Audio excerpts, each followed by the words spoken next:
ओम शांति। एक बार हम सब मिलकर के इकट्ठे ही ओम शांति बोलेंगे। पहले हम सब लोग एक अंदर गहरा श्वास खींचेंगे और उसके बाद श्वास को निकालते हुए लंबे समय तक ओम शांति बोलेंगे।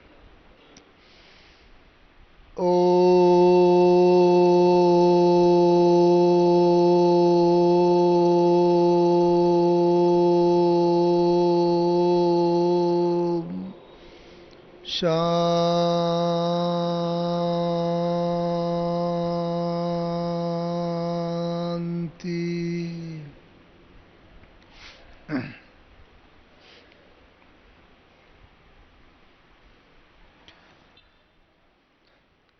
ब्रह्मा बाप समान अनुभव की अथॉरिटी के साथ साथ नम्र चित्त व निर्माण चित्त कैसे बने, इसके आधार पर ही आज हम सब लोग आपस में विचार विमर्श करेंगे। ब्रह्मा बाप का परिचय, बाबा का अनुभव, यह सब बातें तो हमने कई बार सुनी भी होंगी, पुस्तकों में भी पढ़ा है। और आज की मुरली में बाबा ने कुछ कुछ उसका हिंट भी दिया है। आज बाबा ने विशेष एक बात पर हम सबका ध्यान खिंचवाया कि समय की पुकार क्या है। समय समय पर जैसे समय बदलता जाता है, समय की पुकार बदलती जाती है। तो वर्तमान समय बाप दादा ने हम बच्चों को आज की मुरली में तो विशेष कहा, क्या समय की पुकार क्या है? आज बाबा ने कहा दाता बनो। दाता बनना ये विशेष बाबा ने कहा आज के समय की पुकार है। तो ये कॉल ऑफ द टाइम है, समय की पुकार है। और जब हम समय की पुकार की बात करते हैं तो सबसे बड़ा प्रकृति के अंदर, संसार के अंदर सबसे बड़ा दाता कौन है? कहाँ नजर जाती है? जिससे सब प्रकार की चीजें मिलती हैं, सबसे बड़ी दाता है हमारी धरती माता, पृथ्वी। देखो, पृथ्वी से सब प्रकार की चीजें हम बच्चों को मिलती हैं। पृथ्वी से अनाज भी पैदा होता है, फल फ्रूट, जल, पानी, सब चीज पृथ्वी से मिलती है। तो इसीलिए जब बाबा कहता है दाता बनो, तो हम सब की नज़र स्वाभाविक रीति से पृथ्वी की तरफ जाती है। और ये आवश्यक है कि पृथ्वी के गुण अपने अंदर हम और धारण करते जाएंगे तो पृथ्वी के साथ हमारे संस्कार मिलते जाएंगे और हम स्वतः ही दाता बनते जाएंगे। तो प्रकृति, जिसमें ये बाहर के 5 तत्व तो आते ही हैं, जल, अग्नि, वायु, पृथ्वी, आकाश, और साथ ही साथ एक प्रकृति का मतलब होता है हमारा स्वभाव, संस्कार। नॉर्मल वे में हम कह देते हैं ये मेरी प्रकृति है, मेरा स्वभाव है, मेरी नेचर है, कह देते हैं ना। तो हमारी अंदर की नेचर और ये बाहर की नेचर, पांच तत्व, इन दोनों को जितना हम आपस में मैच करते चलेंगे, मिलाते चलेंगे, अपनी नेचर को बाहर की प्रकृति के अनुरूप बनाते चलेंगे, क्योंकि बाहर की प्रकृति जो है पांच तत्व, ये हैं बेहद के। और आज भी बाबा ने कहा है, जितना हम अपने अंदर बेहद का गुण धारण करते जाएंगे, उतना हम दाता बन करके सदा देते जाएंगे। तो प्रकृति के अंदर ये एक विशेष गुण है कि वो बेहद की है। चाहे कोई भी तत्व ले लें, जल, अग्नि, वायु, पृथ्वी, आकाश, सब बहुत अनंत है, बेहद में है। और जितना हम अपने गुणों को उनके अनुरूप बनाते जाते हैं, हम भी बेहद के होते जाते हैं। हमारे स्वभाव, संस्कार, हमारी प्रकृति भी बेहद की होती जाती है। और बाबा भी जो चाहता है, हम सदा बेहद में रहें, हद में न रहें। जब हद में रहते हैं तो ही समस्याएं आती हैं। तो इसलिए एक बाबा ने कहा कि बेहद की वृत्ति के लिए दातापन का संस्कार धारण करते चलो। और बाबा ने क्या कहा आज की मुरली में, साथ ही साथ इसके लिए और क्या रखो। बाबा ने एक बात और बताई आज की मुरली में कि दिल और दिमाग, ये जो दो हैं, इन्हें क्या रखो, खाली रखो। दिल और दिमाग बहुत बिजी रहते हैं, तो क्या होता है, सोचते रहते हैं, करते रहते हैं। जितना इसमें बिजी रहते हैं, तो दिमाग जब फ्री ही नहीं होता, तो बाबा जो हमें टच कराना चाहता है, जो बाबा संदेश देना चाहता है, उसके लिए दिमाग फ्री ही नहीं होता। तो बाबा की जो टचिंग आती है, उसको हम कैच ही नहीं कर पाते। तो इसीलिए आवश्यकता है कि दिमाग को भी और दिल को भी खाली रखें। क्योंकि ऐसा कहा जाता है, आज भी बाबा ने कहा ना, एक जगह आज बाबा ने कहा कि क्षमा के मास्टर सागर बनो। क्योंकि जब किसी की कोई बात दिल में बैठ जाती है, खास करके आत्मा को संस्कार है, किसी की कमी कमजोरियां जल्दी नजर आ जाती हैं, गुण कम नजर आते हैं। इसीलिए कमी कमजोरी जब किसी की दिल में बैठ जाती है, तो क्या, बस वो ही व्यक्ति ही, उसी के स्वभाव, संस्कार, कमी कमजोरियां याद आती रहेंगी। और इस कारण से हम उसे क्षमा नहीं कर पाते। जो बाबा ने आज कहा, क्षमा के सागर बनो। क्योंकि बाबा हमें बहुत महान बनाना चाहता है। और आज ही बाबा ने कहा कि ब्रह्मा बाप समान अनुभवी मूरत के साथ साथ नम्र चित्त और निर्माण चित्त बनो। तो इसीलिए हर मनुष्य के पास, जब से वो पैदा होता है, उस पे दो शक्तियां विशेष होती हैं। हर मनुष्य के पास दो शक्तियां होती हैं। एक है याद रखने की शक्ति, एक है भूलने की शक्ति। ये दो शक्तियां हर मनुष्य के पास होती हैं। लेकिन जीवन की विडंबना क्या है कि जो बात हम याद रखना चाहते हैं, वो तो भूल जाते हैं। और जो बात भूल जानी चाहिए, वो हमें बहुत वर्षों तक याद रहती है। और इस कारण से क्या होता है कि जो किसी की कोई भी कमी कमजोरी की बात है, किसी ने हमारे साथ कभी कोई गलत किया है, उसकी बात वो भूल जानी चाहिए, वो तो वर्षों तक याद रहती है। और इस कारण से क्या होता है, मन भारी होता रहता है। जो बाबा ने कहा दिमाग और दिल, दोनों खाली रखो तो वो दिल को हम खाली नहीं रख पाते।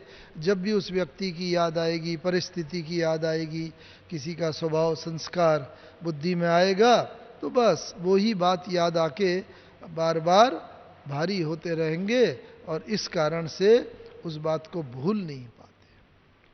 तो इसीलिए जो भूलने की बात है, वो उस भूलने की शक्ति को हमें जीवन में अप्लाई करना चाहिए और इस वो ही वास्तव में क्षमा की शक्ति है। किसी भी व्यक्ति को हम क्षमा तभी कर सकते हैं जब उस व्यक्ति की कोई बात हमने दिल में नहीं रखी होगी। और ब्रह्मा बाबा को हम देखते थे, हम ज्ञान में आए लगभग 1962 के करीब, और ब्रह्मा बाबा के साथ भी रहने का बहुत मौका मिला।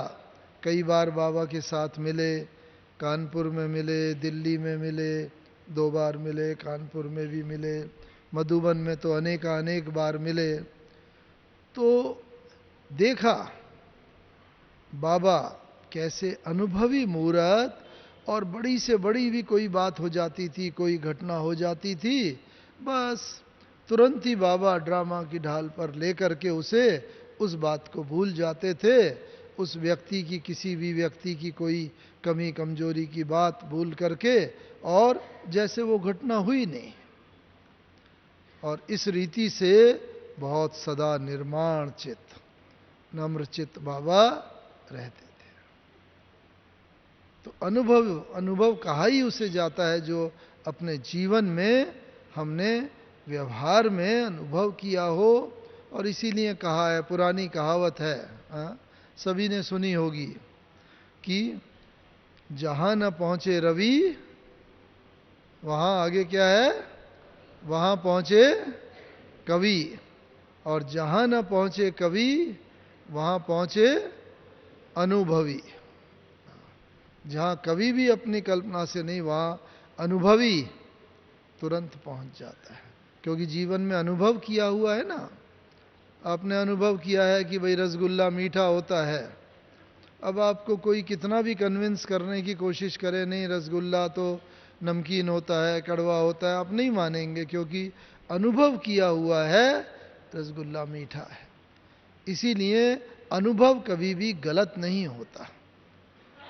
अनुभव बहुत बड़ी चीज है, इसीलिए बाबा अनुभव की अथॉरिटी थे, बहुत नम्रचित। हमें एक घटना याद आती है, हम तब इंजीनियरिंग कॉलेज में पढ़ा करते थे धनबाद में, हाँ, और यहाँ पर गर्मियों की छुट्टी में मधुबन में आए थे, हाँ, शायद 64-65 की बात है। तो दोपहर का समय था, दोपहर को कोई आराम करने की भी आदत नहीं थी, और लगभग ऐसा ही 3 बजे का समय रहा होगा, दोपहर का 3 साढ़े 3 का। तो हम भी जग रहे थे बाहर मधुबन में, हिस्ट्री हॉल के बाहर ही आंगन में थे। तो बाहर सड़क पर देखा कि कुछ सन्यासी वगैरह वहाँ से जा रहे थे, 3-4 सन्यासी, उनमें एक उनका मुख्य गुरुजी होगा, क्योंकि उसके साथ साथ और भी उनके दूसरे सन्यासी भी जा रहे थे। और वो जो गुरुजी थे गेट के पास रुके, गेट के पास रुक करके उन्होंने थोड़ा देखा गेट की तरफ, और फिर अंदर वहाँ जो पहरे पर बहन जी थे, पहले एक बूढ़ी दादी हुआ करते थे, तो उनसे कहा कि हमें आपके गुरुजी से मिलना है। तो बहन ने समझाने की कोशिश करी, हमारा गुरु तो वही शिव बाबा है, निराकार है, और वो तो इन आँखों से नहीं देखा जा सकता। तो उसने कहा नहीं, मुझे यहाँ पर दादा लेखराज जी से, बाबा का लौकिक नाम लेके, उनसे मिलना है, उनसे शास्त्रार्थ कुछ बातें करनी हैं क्योंकि वो गुरुजी, जो आपके गुरुजी हैं, वो कहते हैं शास्त्रों के विपरीत बातें, कि आत्मा जो है 84 लाख योनि नहीं लेती, और परमात्मा सर्वव्यापी नहीं है, गीता का ज्ञान श्री कृष्ण ने नहीं दिया, आदि आदि जो शास्त्रों की बात है, उनकी बात को लेकर के उसने कहना शुरू किया। तो बहन जी ने कहा ठीक है, आप उनसे मिल लीजिएगा, लेकिन अभी तो दोपहर का समय है, आप शाम को इतने बजे आएंगे तो इतने बजे आप मिल लीजिए या कल सुबह आइए। तो बहुत समझाने की कोशिश करी, लेकिन उन गुरुजी ने कहा कि नहीं, मुझे तो अभी मिलना है और फिर हम कल तो चले जाएंगे। तो जब उन्होंने नहीं माना तो उन्हें बहन ने कहा अच्छा, मैं बाबा से पूछ के आती हूँ। तो अंदर बाबा के कमरे में गई, बाबा से पूछा, कहा कि बाबा ऐसे ऐसे वो सन्यासी आए हैं और वो अभी ही आपसे मिलना चाहते हैं। तो देखो बाबा ने अपने आराम का समय भी एकदम त्याग करके कहा, हाँ बच्ची, कोई बात नहीं, उन्हें लाके हिस्ट्री हॉल में बैठाओ और बाबा आता है। तो वो बूढ़ी दादी ने आकर के उन्हें हिस्ट्री हॉल में बैठाया, जो छोटा हॉल है अपना मधुबन में, और वो चली गई और उसके बाद थोड़ी देर में बाबा आए। तो सन्यासियों का भी नियम होता है कि भाई जिसी कहीं पर आश्रम में जाते हैं, किसी गुरु के आश्रम में, तो उनकी जो गद्दी होती है उस पर वो गुरु ही बैठता है, दूसरे लोग नहीं बैठते, चाहे कितने भी बड़े हों। तो वो सन्यासी लोग भी सब हिस्ट्री हॉल में नीचे बैठ गए और बाबा का इंतज़ार करने लगे। बस थोड़ी देर में ही बाबा आए और बाबा ने उन सब की तरफ देखा और बड़े प्यार से कहा, अरे रे बच्चे, तुम यहाँ नीचे क्यों बैठे हो, तुम तो ऊपर बैठो यहाँ पर गद्दी पर। तो उन्होंने कहा कि नहीं नहीं, हम, वो तो आपकी गद्दी है और हम तो यहाँ नीचे ठीक हैं।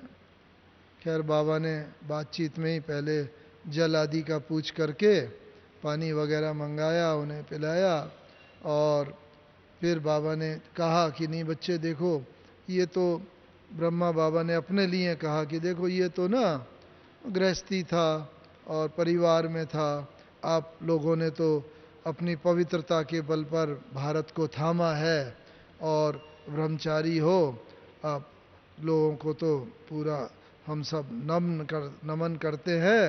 अब बाबा ने उनकी महिमा करी और ऊपर बैठने का निवेदन किया, कहा बैठो बच्चे, बार बार बाबा के मुंह से बच्चे स्वाभाविक रीति से ही निकलता था। तो उन्होंने कहा नहीं नहीं, आप बैठो, आपकी गद्दी है। तो बाबा ने बड़े प्यार से एक जो मुख्य सन्यासी था उसे पकड़ के उसके वहाँ से ना प्रेम से पकड़ के उठाया, अरे बच्चे आओ यहाँ बैठो, और उसे वहाँ पर बैठा के बाबा खुद सामने बैठ गया। देखो कितना नम्रचित, भगवान जिसके रथ में आता है तो उसके रथ के द्वारा कितनी नम्रता बाबा ने सिखाई कि यहाँ पर वो आए, वो तो घूमने के लिए आए थे, शास्त्रार्थ करने आए थे, लेकिन बाबा ने कितने प्यार से, नम्रता से, आदर से, सत्कार से उन्हें ऊपर बैठा के खुद सामने बैठ गए। तो ये नम्रचित्त का व्यवहार ने भी उनको जैसे बिल्कुल ही, कहाँ ज्ञान की अथॉरिटी, वो पूरा ज्ञान, जो बात वो समझाते थे, थोड़ी देर तक वैसे ही बात होती रही। फिर बाबा ने कहा, हाँ बच्चे बोलो कैसे आना हुआ। तो वो सन्यासी दूसरे की तरफ देखे, दूसरा तीसरे की तरफ कि तुम बोलो तुम बोलो, और लेकिन सभी सन्यासी शांत भाव से बैठे रहे। तो फिर उनमें से जो मुख्य सन्यासी था उसने ही कहा कि ऑटोमेटिकली उनके मुंह से जैसे बाबा शब्द भी निकलने लगा कि बाबा हम तो इसलिए आए हैं, हमने सुना है आपका, आप जो भी ज्ञान देते हो बिल्कुल शास्त्रों के विपरीत देते हो। तो बाबा ने कहा नहीं बच्चे देखो, ये नहीं देता, ये तो तुम्हारी जैसे और सब है संसार में, गृहस्थी था, परिवार में था, गीता पढ़ता था, लेकिन अब इसके तन का आधार लेके बस भगवान जो आता है ज्ञान सुनाता है, वो ज्ञान बाबा जो बोल के जाता है वो सब सुनते हैं। और फिर बाबा ने वही बताया, लेकिन देखो वो गीता पढ़ते पढ़ते भी पवित्र तो कभी बने नहीं, हमेशा सुना कि काम महाशत्रु है आदि आदि, लेकिन कभी भी जीवन में धारणा नहीं हुई। तो बस थोड़ा ही उन्होंने सुना, लेकिन बाबा के व्यवहार से, प्रेम से, आदर से, सत्कार से, नम्रता से वो इतने ज़्यादा जैसे घायल हो गए थे कि जो पहले इतना शास्त्रार्थ करने के लिए आए थे वो बिल्कुल नम्र होके और फिर हाँ बाबा ठीक है कह करके और फिर वो वहाँ से उन्होंने प्रस्थान किया। तो कहाँ एक तरफ ब्रह्मा बाप शिव बाबा के ज्ञान की अथॉरिटी पूरा और सब ज्ञान भी सुनाया वो, लेकिन कहा कि बस शिव बाबा वो सुनाता है और ये भी गृहस्थी था, ऐसा कह के उन आत्माओं को भी बिल्कुल नम्रता से करा। तो ये है नम्रचित जो बाबा चाहता है। हम सब भी ज्ञान की सेवा करते हैं, ज्ञान सुनाते हैं, लेकिन दूसरे का अहम वो ऐसा न हो कि उसका अहंकार को ठोस पहुँचे, ठेस पहुँचे। इसलिए बड़े प्यार से, नम्रता से, आदर से, सत्कार से ज्ञान भी बताना है, लेकिन ज्ञान के साथ साथ उन्हें आदर, सत्कार, प्यार वो सब देना है जिससे उनके अहम को ठेस न पहुँचे। तो ये बाबा का जो देखा, और इस कारण से देखो आज हमारा जो यज्ञ है, दिन दूनी रात चौगनी, बाबा ने जो ठोस नींव डाली वो कैसा बढ़ता चला जा रहा है। तो एक तरफ तो ज्ञान की अथॉरिटी, और इसीलिए बाबा ने और निर्माण चित्त जो खास है कि निर्माण चित्त बाबा कितना बड़े दिल वाला, हाँ सबसे निर्माणता, हाँ बहुत विशाल दिल। तो विशाल दिल कौन हो सकता है? जो भी आज पहले बात भी हो रही थी, जिसने जो जितना विशाल दिल होगा, निर्माण होगा, वो बहुत सहज रीति से दूसरों को क्षमा भी करता चला जाएगा और किसी की कमी कमजोरी को दिल में स्थान नहीं देगा। तो बाबा का निर्माण चित्त जो बाबा ने कहा है, और जब ऐसे निर्माण की भावना होती है, दिल और दिमाग जैसे खाली होता है, तो दिमाग खाली होगा तो बाबा को ना हम भाई ट्रांसमीटर रिसीवर होता है, जैसे रेडियो है या टीवी है, रिसीवर सेट हमारा अगर गड़बड़ है तो ट्रांसमीटर जितना भी पावरफुल होगा रिसीवर रिसीव ही नहीं करेगा, तो उसके अंदर वो दृश्य या आवाज़ वो आएगी नहीं। तो इसीलिए बाबा कहता है ये इसको भी बस किसी की बातों से ही अगर दिल भरा हुआ होगा तो उस बात को हम स्वीकार नहीं कर सकते। ब्रह्मा बाबा में हमने देखा बाबा के अंदर कैसे बाबा अथॉरिटी के साथ साथ निर्माण चित्त और निमित्त भाव के साथ आगे बढ़ते रहे। बाबा हिस्ट्री हॉल में ना हमें याद है, ये बाबा से हम कई बार मिले थे, बहुत 62 से लेकर के 69 तक कई बार मिले थे, लेकिन जो लास्ट में 2 दिन मिले 17 और 18 जनवरी 1969 को, ये हमारा सौभाग्य रहा है कि जब बाबा कर्मातीत हुए उस समय हम मधुबन में ही थे, और उन 2 दिन में बाबा की संपूर्ण कर्मातीत अवस्था देखने का मौका मिला। तो पहले तो जब भी बाबा से मिलते थे बाबा हालचाल पूछते थे, कोई प्रश्न होता था हम कहते थे, बाबा उसका उत्तर देते थे, समाधान करते थे। लेकिन अंतिम 2 दिनों में हमने क्या देखा कि जैसे ही बाबा के सम्मुख जाते थे कि बाबा से हम ये पूछेंगे, ये सेवा की बात करेंगे, ये बाबा से अपने पुरुषार्थ की बात करेंगे, बस जो बात सोच करके जाते थे, बस वो बाबा के सम्मुख जैसे ही गए, बाबा के सम्मुख जाते ही बस बाबा दृष्टि देते थे, और बाबा जरा सी दृष्टि दी, दृष्टि देते ही बाबा कहते थे, बच्चे अच्छा ये पूछने आए हो, अच्छा ऐसा कर लो, ऐसा हो जाएगा। यानी हमें एक शब्द भी बोलने की जरूरत नहीं पड़ती थी। एक शब्द भी नहीं, मन के अंदर जो भी भाव होते थे वो तुरंत ही बाबा कैच कर लेते थे, क्योंकि बाबा कर्मातीत अवस्था को प्राप्त कर चुके थे। और जो कर्मातीत अवस्था का भी लक्षण है, एक है मन जीते जगत जीत। जैसे कहते हैं मन के हारे हार है, मन के जीते जीत। तो अपने मन के संकल्पों को बाबा पूरी तरह जैसे जीत चुके थे। और इसीलिए आज भी मुरली में जैसे बाबा ने कहा ना, जब जिनकी ऐसी बात होगी वो क्या होंगे? इच्छा मात्रम अविद्या। बस इच्छा की भी अविद्या जैसे कि उन्हें हो जाएगी। तो ये बाबा का प्रैक्टिकल रूप हमने देखा। बाबा से लगभग 6-7 बार उन 2 दिनों में मिले हम, 17-18 जनवरी 1969। और बस बाबा ने के सम्मुख जाते थे तो बाबा तुरंत ही मन की बात कह देते थे। मन की बात वही कह सकता है जिसके अपने मन में कोई संकल्प बिल्कुल व्यर्थ न चल रहे हों। और जब अपना मन बिल्कुल ही निर्विकारी होता है तो दूसरे के संकल्पों को हम तुरंत ही पकड़ सकते हैं और उनका समाधान कर सकते हैं। तो ये प्रत्यक्ष बात बाबा की देखी। एक तो ये बात देखी, और क्या देखा उन 2 दिनों में? देखो 18 जनवरी को ना बाबा ने सुबह आके, सुबह प्रातः क्लास में केवल योग ही कराया। 18 क्लास में जैसे बाबा ने 18 जनवरी की प्रातः क्लास में मुरली नहीं चलाई। आए और पूरा समय जैसे योग कराया कि आज बच्चों को मैं शक्ति से संपन्न कर दूं। उसके बाद बच्चों को गुड मॉर्निंग कह के बाबा चले गए।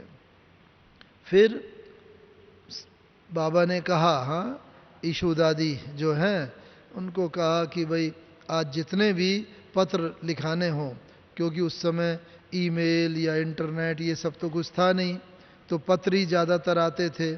तो बाबा रोज़ इतने सारे पत्रों का उत्तर भी देते थे। कई बार 2-3 दिन के इकट्ठे हो जाते थे तो बाबा इकट्ठे देते थे। तो उस दिन हाँ बाबा ने कहा ईशु दादी को कि आज जितने भी पत्र हों बचे हुए, सब पत्रों के उत्तर लिखा लो। तो देखो बाबा को जैसे पहले से ही आभास हो गया था कि बस इस शरीर में आज जैसे कि मेरा ये अंतिम दिन है। एक जो नक्की लेक के पास म्यूजियम है, वो म्यूजियम की बिल्डिंग भी लेनी थी। उसी दिन ही बाबा ने उस बिल्डिंग को क्लियर किया कि भाई अच्छा वो बिल्डिंग ले लो, और उस फाइल पर हस्ताक्षर किए। इस प्रकार से वो बिल्डिंग भी, जितने भी रहे हुए काम थे वो सब बाबा ने जैसे पूरे करे। और ईशु दादी को बोला और भी जो भी काम रहे हुए हों उन्हें सबको पूरा करवा लो। रोज क्लास मधुबन में होती है रात को, मतलब लगभग 8:45 के करीब, हाँ 8:30 8:45 के बाद जब सब भोजन कर लेते हैं तो रात्रि क्लास होती है। लेकिन उस दिन बाबा ने कहा कि आज बाबा क्लास जल्दी कराएगा। तो भाई को बुला के, एक जमुना प्रसाद भाई होते हैं, तो उन्हें बुला के कहा आज बाबा क्लास जल्दी कराएगा और सबको बता दो।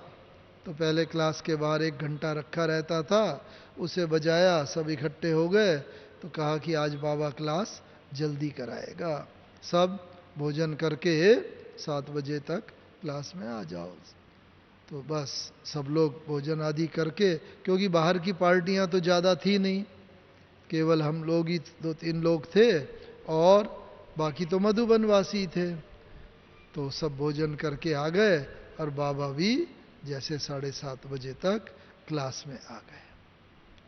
और उस दिन बाबा का रूप बिल्कुल ही जैसे एकदम फरिश्ते जैसा रूप ही दिख रहा था, क्योंकि कर्मातीत अवस्था को तो बाबा प्राप्त कर चुके थे पूरा का पूरा। और बस ऐसा लग रहा था जैसे कोई फरिश्ता ही चल के क्लास में आया, और क्लास में आके फिर बाबा ने मुरली चलाई। अब बाबा की उम्र तो इतनी थी और नॉर्मल केस में कई बार आपने जिन्होंने साकार बाबा की मुरलियां सुनी हैं, टेप में भी सुनी हैं, अनुभव होगा बाबा को कभी कभी कई बार खांसी भी आती थी और कई बार कफ साफ करने की कोशिश भी, मतलब वो भी साफ करना पड़ता था बाबा को। और कई बार ऐसा होता था जैसे गला और खांसी, ये जैसे एक तरीके से कर्म भोगी कहें, क्योंकि हंसी में कई बार बाबा कहते थे कि मैं देखो शिव बाबा को कहता हूँ, बाबा ये मेरी जो सखी है ना खांसी, ये मेरा पीछा नहीं छोड़ती, आप इससे मेरा पीछा छुड़ाओ। तो शिव बाबा कहते थे, क्या कहते थे, बच्चे ये तो तुम्हारा अपना हिसाब किताब है, कर्मों का हिसाब है, ये तो हर एक को भुगतना है, जिसका भी जो कर्मों का हिसाब है इसमें शिव बाबा तो कुछ कर नहीं सकता। इसीलिए जिसके भी जो कर्म भोग हैं हर एक को अपने कर्म भोग चुकतू करने ही हैं। तो जब ब्रह्मा बाबा को कोई कंसेशन नहीं कर्म भोग चुकतू करने के लिए, तो हमें या आपको कोई कर्म भोग के लिए होगा कुछ कंसेशन। इसीलिए कोई भी कर्म भोग अगर आता है, शरीर की व्याधि आती है, संबंधों का आता है, परिस्थितियों का आता है, कोई भी अगर आता है उसे हम हंसी खुशी स्वीकार करते हुए चुकतू करते चले। बस ये कर्म भोग है, ये भी चुकतू हो जाएगा। ब्रह्मा बाबा जैसे ये खांसी का ये बहुत बड़ा कर्म भोग था। बीच बीच में कई बार ऐसा लगता था जैसे खांसी आई तो क्या होता था, लगता था जैसे बाबा को बड़ा कष्ट हो रहा होगा, आंख भी कभी कई बार गीली जैसी हो जाती थी, लेकिन खांसी रूपी परिस्थिति आती थी और बाबा के संदली के एक तरफ श्री कृष्ण का चित्र होता था, लक्ष्मी नारायण का चित्र ट्रांसलाइट का वो होता था। बाबा बस उधर इशारा करके कहते थे, देखो बच्चे अभी तो ये पुराना शरीर है, 5 पुराने तत्वों का बना हुआ शरीर है, व्याधि है, कष्ट होते हैं, हिसाब किताब चुकतू हो रहा है, लेकिन कल बाबा जाके ऐसा विष्णु कृष्ण बनेगा, बस नया शरीर मिलेगा, नया तत्व। तो बस ऐसा कह के बाबा के चेहरे पर एकदम रौनक जैसे आ जाती थी, फिर से कल बाबा जाके ऐसा बनेगा। और ये कहते ही बस खांसी रूपी परिस्थिति के ऊपर आत्मा की ये स्वस्थिति एकदम विजय प्राप्त कर लेती थी और बिल्कुल नॉर्मल स्थिति हो जाती थी और खांसी कहाँ गई पता भी नहीं चलता था और फिर से बाबा की वो मुरली चलती रहती थी। तो स्वस्थिति द्वारा परिस्थिति पर विजय, ये बहुत बाबा में देखा और ये ही बाबा हम बच्चों से भी एक्सपेक्ट करता है, आशा करता है कि हम बाहर की परिस्थितियों के वशीभूत न हों, बल्कि हमारी आत्मा की स्वस्थिति इतनी शक्तिशाली हो कि परिस्थिति के ऊपर सहज रीति से विजय प्राप्त कर सके। तो जब भी कोई परिस्थिति आए ना, हम तुरंत ब्रह्मा बाबा की वही पिक्चर ले आए सामने और बाबा कैसे स्वस्थिति के ऊपर परिस्थिति की पर स्वस्थिति द्वारा परिस्थिति के ऊपर विजय प्राप्त कर लेता था। और उस दिन भी 18 जनवरी को तो एक वंडरफुल बात देखी। भले बाबा की तबीयत पूरा ठीक नहीं लगती थी और रात्रि क्लास जब बाबा ने चलाई, बाबा आए रात्रि क्लास में तो मुरली बाबा ने चलाई तो एक बार भी बाबा को खांसी नहीं आई, जबकि तबीयत भी ठीक नहीं थी, सारा दिन भर भी ऐसा थोड़ा अस्वस्थता रही थी, लेकिन एक बार भी खांसी नहीं आई, जो इस बात का प्रतीक है कि जब हम भी कर्मातीत अवस्था को प्राप्त करेंगे तो कर्मातीत अवस्था जब होगी तो हमारा योग बल जो है सब शारीरिक कर्म भोग के ऊपर संपूर्ण रीति से विजय प्राप्त कर लेगा। जैसा उस दिन बाबा को देखा, एक बार भी खांसी नहीं आई और बाबा की इतनी फ्लॉलेस, इतना ऐसी मुरली चली कि एक बार भी कोई व्यवधान पैदा नहीं हुआ। तो ये है कर्मातीत अवस्था का लक्षण। और जो एक देखा, एक और बात देखी, हाँ, जैसा मैंने बता भी रहा था, और वहाँ पर भी मुरली सुनते सुनते मुझे एकदम एक संकल्प आया। आपको बताते हैं, ये तो प्राइवेट है, जैसे कि बस बाबा कुछ हमारे बारे में कुछ बोले, कुछ और गाइडलाइन दे। क्योंकि बाबा के सम्मुख जब जाते थे हमेशा यही होता था, बाबा इतना बल शक्ति भरता था कि बहुत आगे बढ़ने के लिए बहुत समय का जैसे एनर्जी, स्पिरिचुअल एनर्जी इकट्ठी हो जाती थी। तो उधर हमारे मन में संकल्प आया, सामने हम मुरली सुन रहे थे 18 जनवरी की रात्रि क्लास, और इधर बाबा की तो कर्मातीत अवस्था थी। और भक्ति मार्ग में भी जैसे होता है ना कि भक्त के मन में कोई संकल्प आया, भगवान को पहुंचा, बस भगवान के मुंह से निकलता है, क्या निकलता है? तथास्तु। बस एक शब्द ही और भक्त की मनोकामना पूर्ण हो जाती है। तो भक्ति मार्ग में हम सब भी बस श्री कृष्ण, ब्रह्मा बाबा श्री कृष्ण की आत्मा, तो किसी न किसी रूप में भक्ति में तो ये पूजा की ही हुई है।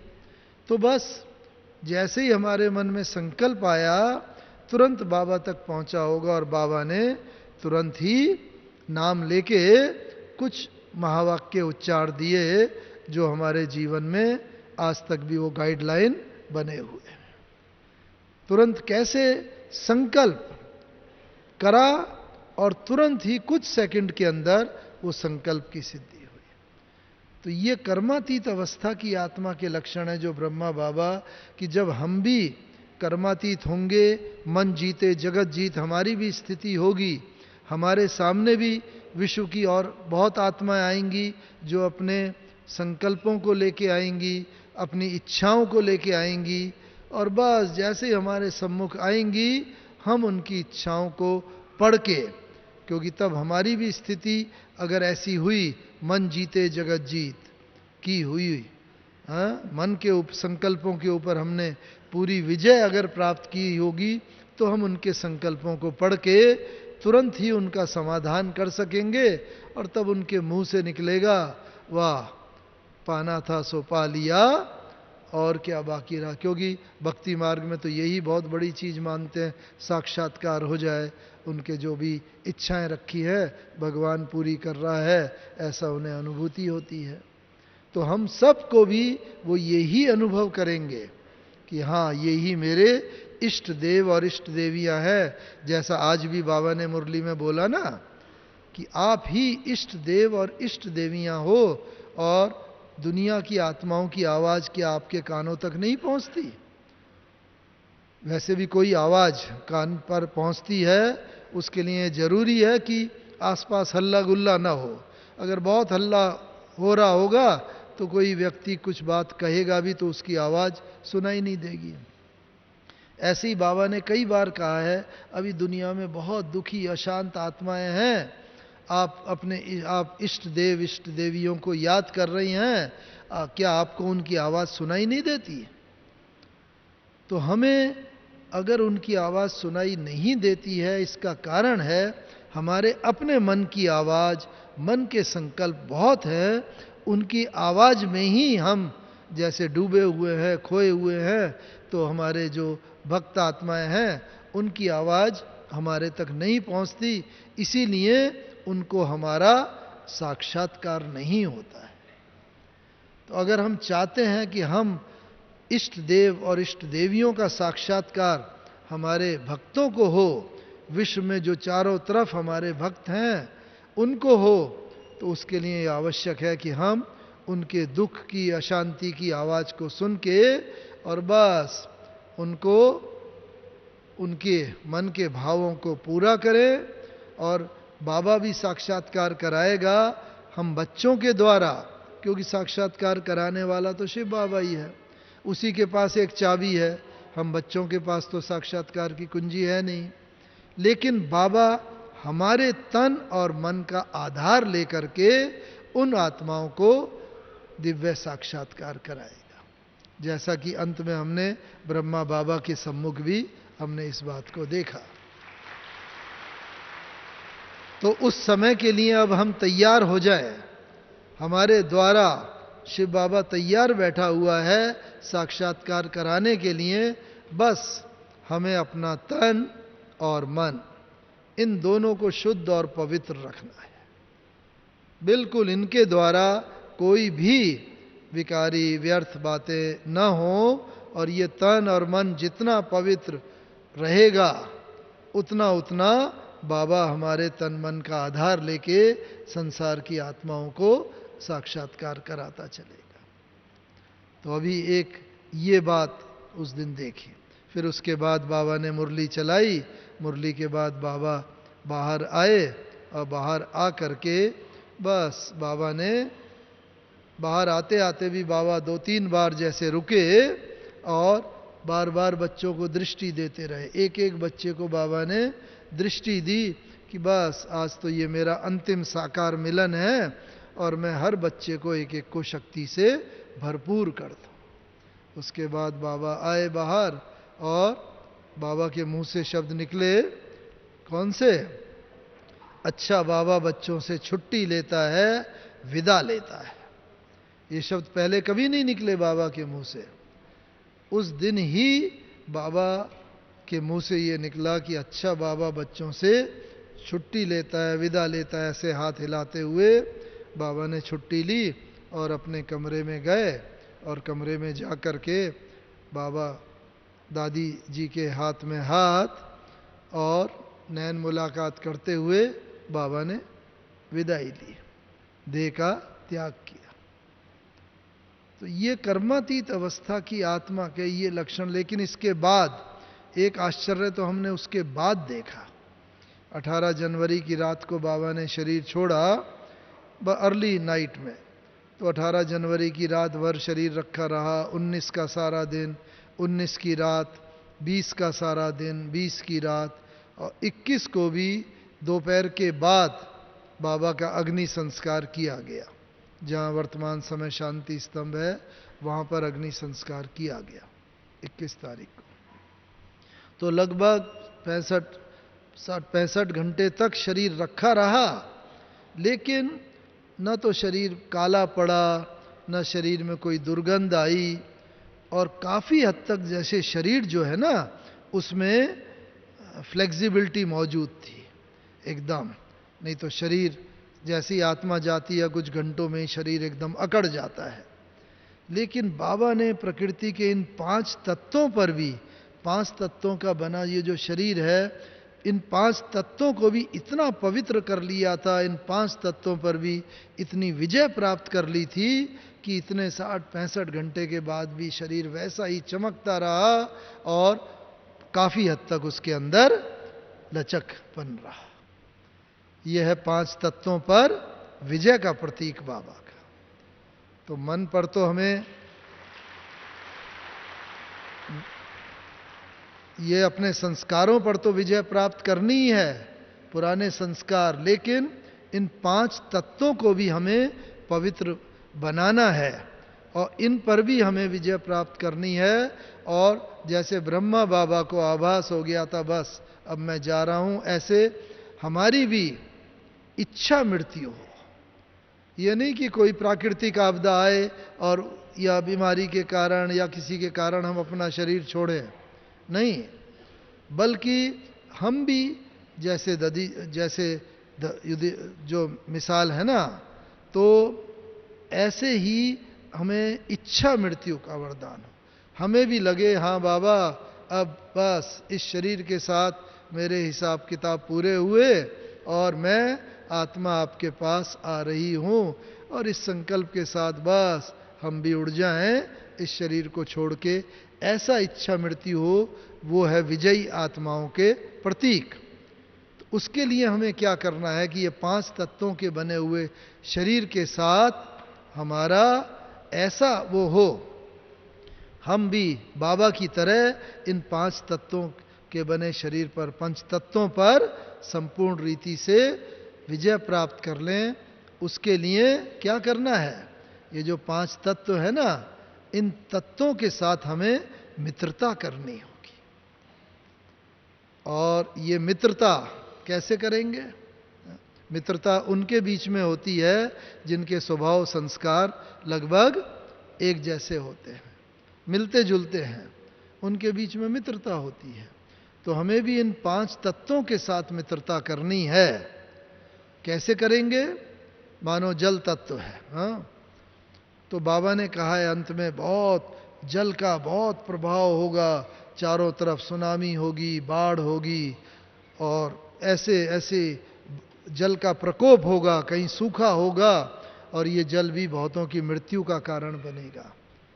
तो हमें ये देखना है जल तत्व के साथ मित्रता करनी है, अपने संस्कारों को जल तत्व के संस्कारों के साथ मिलाना है। कैसे मिलाएंगे? जल में मुख्य गुण कौन सा होता है? शीतलता का तो होता ही है, लेकिन साथ साथ एडजस्टमेंट का गुण होता है। जल को देखो, अभी गिलास में लो, गिलास में सेट हो जाएगा, कटोरी में लो, कटोरी में हो जाएगा, यहाँ तक कि चम्मच में लो, चम्मच में भी जल सेट हो जाएगा। फ्लेक्सिबिलिटी है। ऐसे ही हमारे भी संस्कारों में इतनी फ्लेक्सिबिलिटी और एडजस्टमेंट का हमारा ऐसा संस्कार हो, हर आत्मा के साथ हम एडजस्ट होके चल सके। ऐसा नहीं भाई इनके साथ तो मैं एडजस्ट होके नहीं चल सकता, हाँ इनके साथ एडजस्ट होके मैं चल सकता। एडजस्टमेंट का संस्कार जो है ना, वो बहुत आवश्यक है। तब हम जल तत्व को भी अपना मित्र बना के चल सकेंगे। और फिर क्या होगा कि कितना भी जल का प्रकोप हो, कितनी भी बाढ़ आए, सुनामी आए, वर्षा हो, अतिवृष्टि हो, अनावृष्टि हो, जितना भी प्रकोप हो, जल हमारी मृत्यु का कारण नहीं बन सकता, हमारी दुख अशांति का कारण जल बिल्कुल नहीं बन सकता। क्यों? क्योंकि जल के साथ हमने मित्रता कर ली। जल में शीतलता का भी संस्कार है, ऐसे भी हमारे में भी शीतलता का संस्कार हो, एडजस्टमेंट का संस्कार हो। जल सदा आगे बढ़ता रहता है, अपना रास्ता बनाता रहता है, उसके सामने पत्थर भी आ जाए बहुत बड़ा, रास्ता बना के निकल जाएगा। ऐसे ही जितनी भी समस्याएं, परीक्षाएं, प्रॉब्लम्स आए, समस्याएं आए, हम अपना रास्ता खुद बना करके आगे बढ़ते चले, कहीं पर भी हमारा रुकना ना हो। इसका मतलब जल के साथ हमने अपनी मित्रता कर ली। तो जल हमारी मृत्यु का कारण, दुख अशांति का नहीं बनेगा। ऐसी धरती की बात बता रहे थे ना, धरती दाता है, तो ऐसे ही हम भी दाता बन जाए।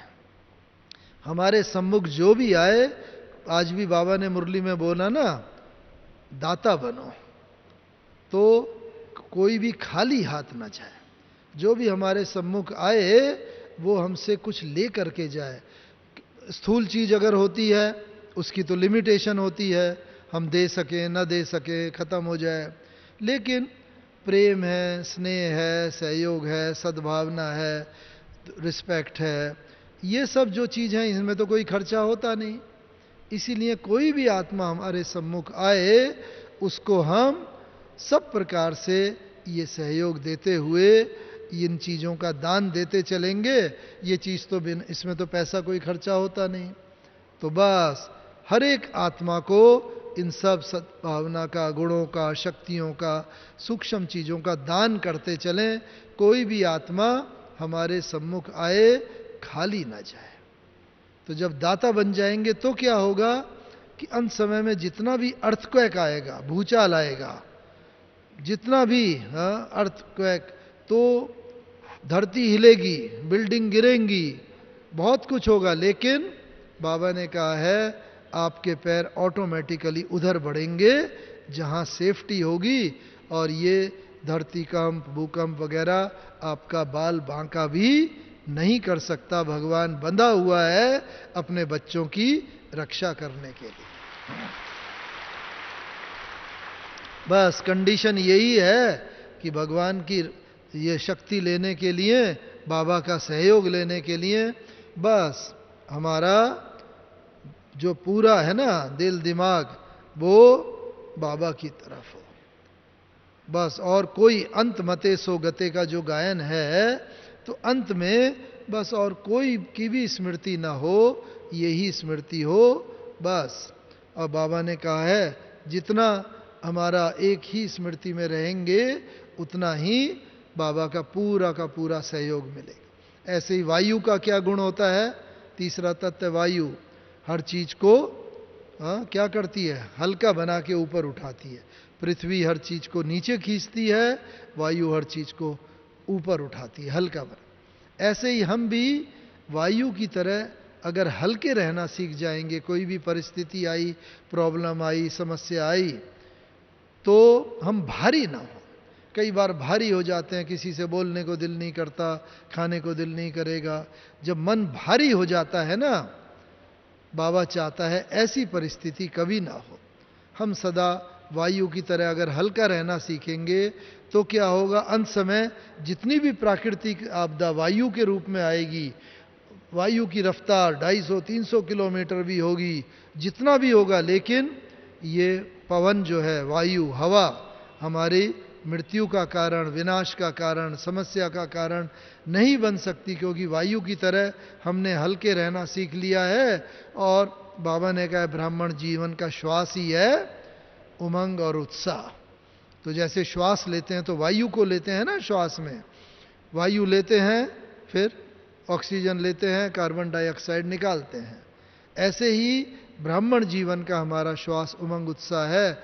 वो जितना रहेगा, हम हल्के रहेंगे, तो ये वायु, बाहर का वायु हमारे मृत्यु का कारण नहीं बन सकता।